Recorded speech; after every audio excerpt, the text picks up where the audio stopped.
Olá, estamos gravando nesse vídeo a segunda e última parte do capítulo 5º do livro No Mundo Maior. Esse capítulo se intitula O Poder do Amor, né? Onde André Luiz com Calderaro davam assistência a um enfermo hospitalizado, o qual se encontrava ligado a uma entidade vingativa, né? A vítima deste ser que estava hospitalizado. E Calderaro lhe informa André que ele só pode auxiliar porque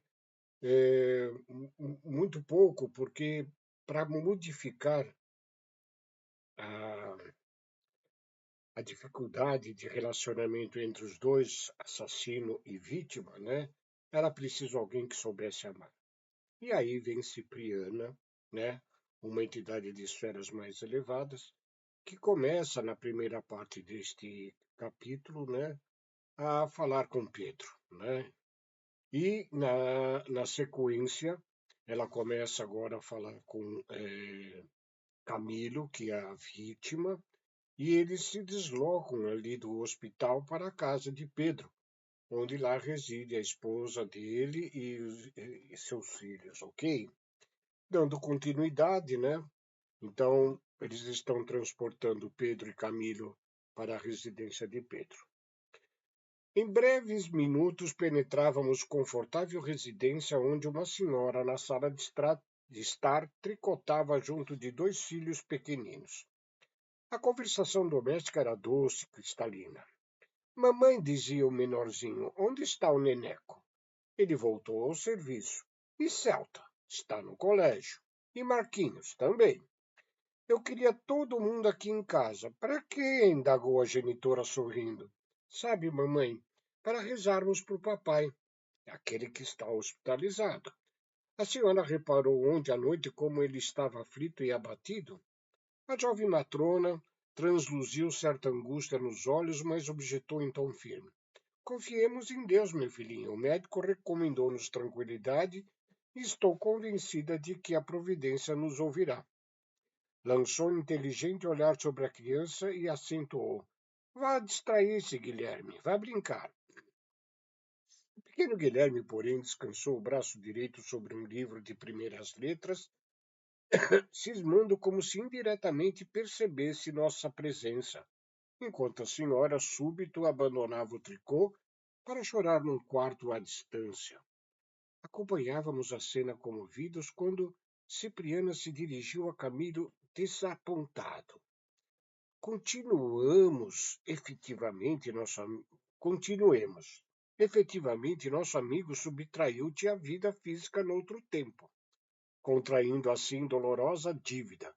Entretanto, a voz desse menino devotado à prece não te sensibiliza o espírito endurecido?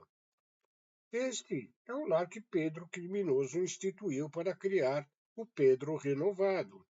Aqui trabalha ele exaustivamente para retificar-se perante a lei, compreendendo a responsabilidade terrível assumida com o golpe que te aplicou sem reflexão.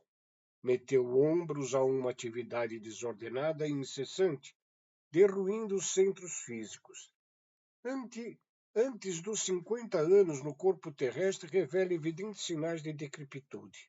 Se cometeu falta grave, tem feito o possível para erguer-se numa vida nobre e útil. Amparou devotada mulher no instituto do casamento, deu refúgio a 5 filhinhos, esforçando-se por norteá-los para o bem, através do trabalho honesto e do estudo edificante. Sem dúvida, Pedro cresceu no conceito dos amigos, galgou posição de abastança material. Todavia, sabe agora, de experiência própria, que o dinheiro não soluciona problemas fundamentais do destino e que o elevado conceito que possamos conseguir dos outros nem sempre corresponde à realidade. Não obstante todas as vantagens conquistadas no âmbito material, tem vivido enfermo, infortunado e aflito. Apesar disso, tem a seu crédito o serviço realizado com boas intenções, o reconhecimento de uma esposa que o nobilita às preces 5 filhos agradecido. Quanto a ti, Camilo, que fizestes? Faz precisamente 20 anos que não abrigas outro propósito senão do extermínio. Olha aqui a conceituação da justiça no plano espiritual, né? Temos que Pedro, num ato de imprudência, numa discussão por questões monetárias, mata aquele que lhe era o benfeitor, o Camilo, né?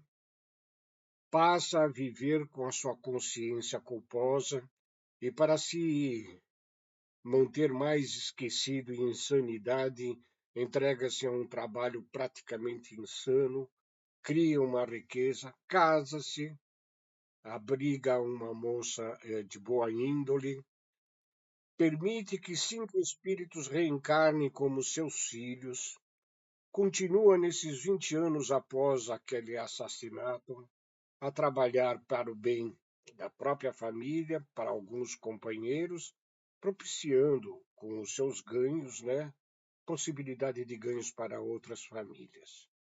Enquanto aquele que vítima foi, o Camilo, está há 20 anos obsidiando aquele assassino, e ele, como vítima, no dizer da própria Cipriana, ser vítima não te faz santo, né? Veja o que faz a falta do perdão, do entendimento e da compreensão das leis divinas, né? Enquanto um, embora culpado, e deverá, vamos dizer, se responsabilizar pelo crime cometido e deverá resgatar esse débito em futura existência, muito provavelmente, mas constituiu família e progrediu, ainda que materialmente na existência, e dando oportunidade a outros espíritos reencarnarem. Enquanto que aquele que se dizia vítima passou 20 anos se vingando. Passou 20 anos obsidiando aquele que o assassinou, sem crescer 1 centímetro sequer na sua própria evolução. Tenhamos assim em mente, né, as noções mais aprofundadas da justiça divina e o entendimento dos ensinos aprofundadíssimos de Jesus em torno do que é realmente o perdão. Perdão é a nossa liberdade, é a nossa passagem para a nossa própria evolução. Aquele que se prende por vinganças a outrens e faz com que se percam durante a existência na própria vida real do plano dos espíritos, né? Estanca o seu processo evolutivo. É maravilhosa lição essa que estamos aqui estudando. Repetindo esse trecho de Cipriana falando a Camilo.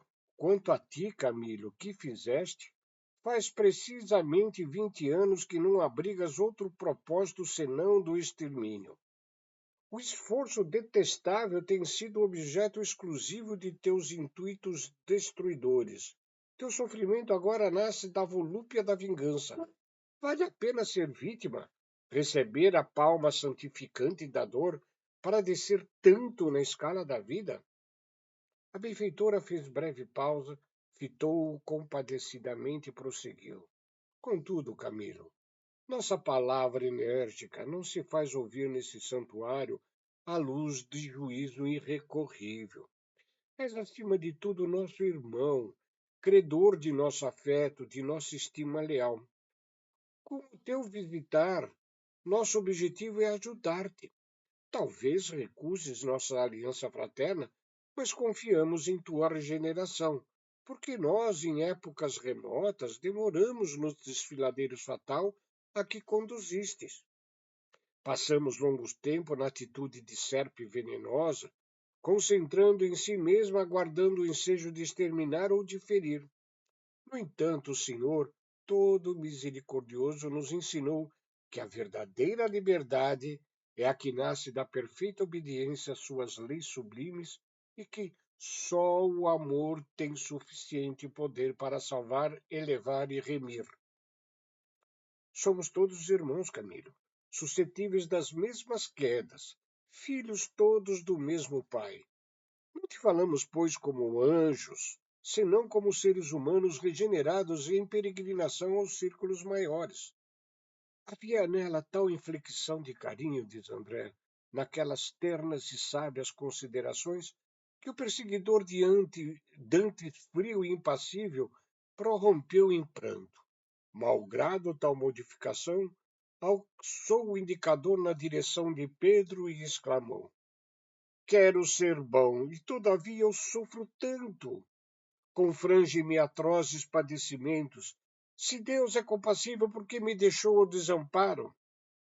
Aqueles soluços a explodirem em a alma torturada feriam-me fundo o coração. Como não chorar também ali ante aquela cena simbólica? Camilo e Pedro entrelaçados no crime e no resgate não representavam todos nós os seres humanos falíveis? Cipriana, tolerante e maternal, não personificava a compaixão divina, sempre inclinada a ensinar com o perdão e a corrigir através do amor? Ouvindo as palavras do Verduga, missionário observou: Quem de nós, meu amigo, poderá apreender toda a significação do sofrimento? Indagas a razão por que permitiu o Senhor atravessastes tão dura prova. Não será o mesmo que interrogar o oleiro pelos motivos que compelem a cozer delicado vaso em calor ardente? Ou inquirir o artista os propósitos que levam a martelhar a pedra bruta para a obra-prima de estatuária? Camilo, a dor expande a vida, o sacrifício liberta. O martírio é problema de origem divina. Tentando solvê-lo, pode o espírito elevar-se ao píncaro resplandecente ou precipitar-se em abismo tenebroso, porque muitos retiram do sofrimento o óleo da paciência com que acende a luz para vencer as próprias trevas, ao passo que outros deles extraem pedras e acúlios de revolta com que se despenham na sombra dos precipícios. Notando que o desventurado chorava amargamente, Cipriana continuou depois de breve silêncio. Chora, desabafa-te. O pranto de compulsão tem miraculoso poder sobre a alma ferida. Calou-se a emissária por minutos. Seus olhos muito lúcidos pareciam agora vaguear em paisagem distante. Recolheu Camilo quase que maquinalmente nos braços, conservando os contendores conchegados ao peito, tal qual se lhe fosse fora mãe comum. Transcorrido algum tempo, dirigiu carinhoso olhar ao algoz de Pedro e prosseguiu.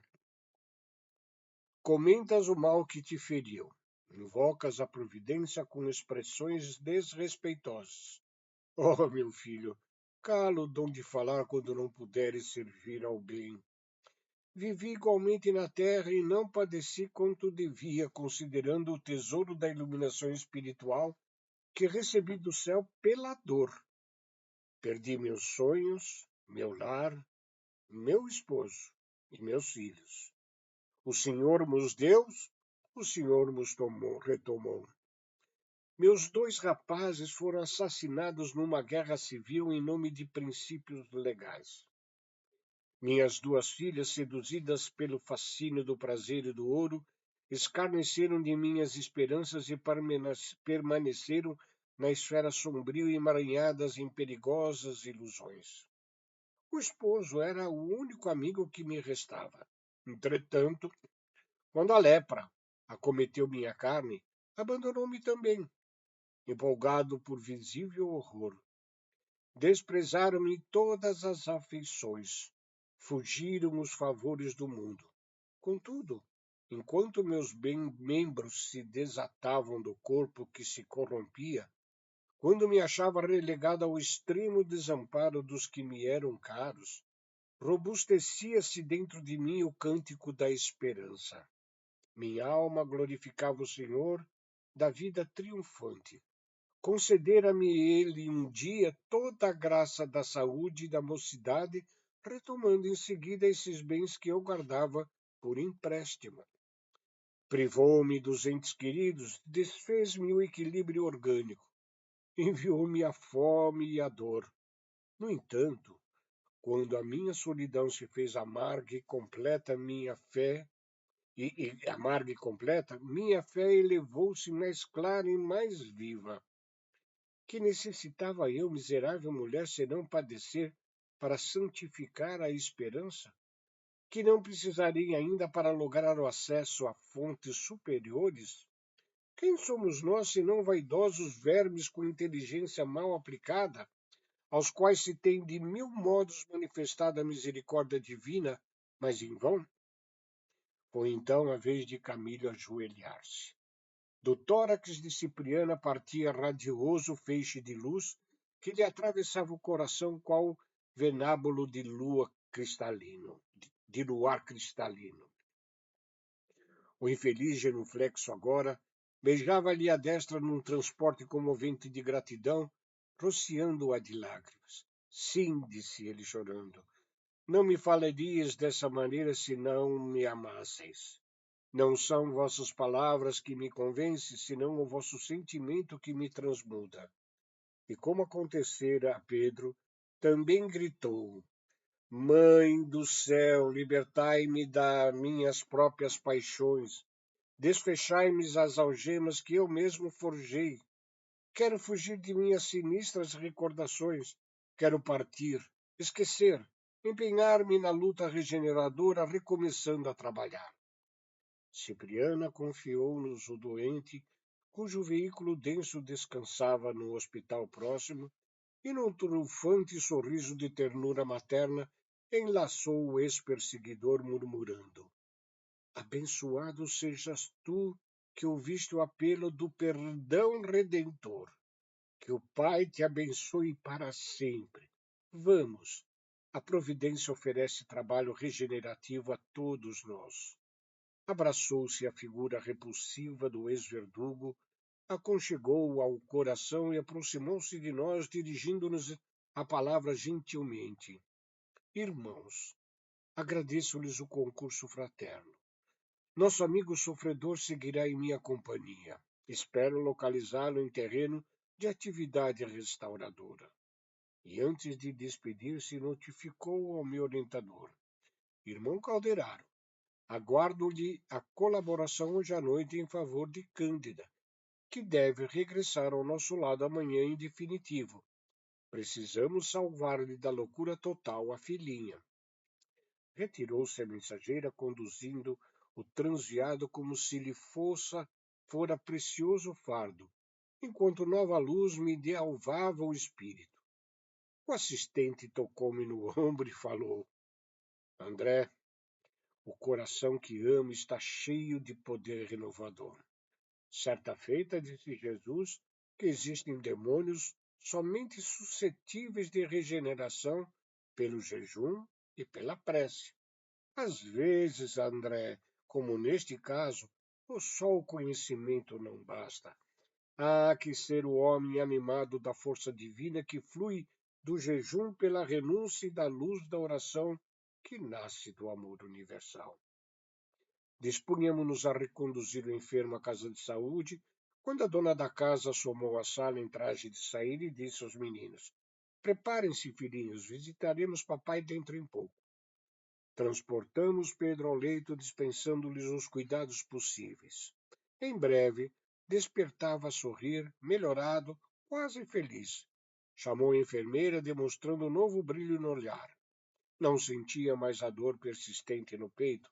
Algo, refletia ele, expungira-lhe dos negrores a cabeça como a chuva benéfica lava e clareia um céu de chumbo. Decorrida uma hora, a esposa e os filhinhos penetravam no aposento, partilhando-lhe o bem-estar. Contou-lhes Pedro, chorando, de júbilo que tivera em sonho iluminativo. Assegurava ter sido visitado pela Mãe Santíssima que lhe estendera as divinas mãos, transbordante de luz. A esposa, ouvindo, verteu copioso pranto de alegria e de reconhecimento. E Guilherme, o pequenino, cheio de fé viva, tomou a destra paterna, ausculando-a com filial afeição e agradecimento a Deus.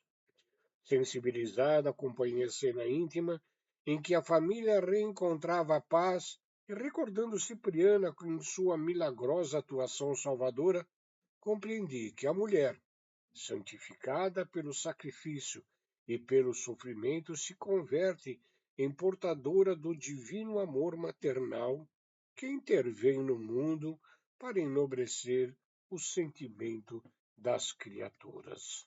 E assim termina esse episódio, O Poder do Amor.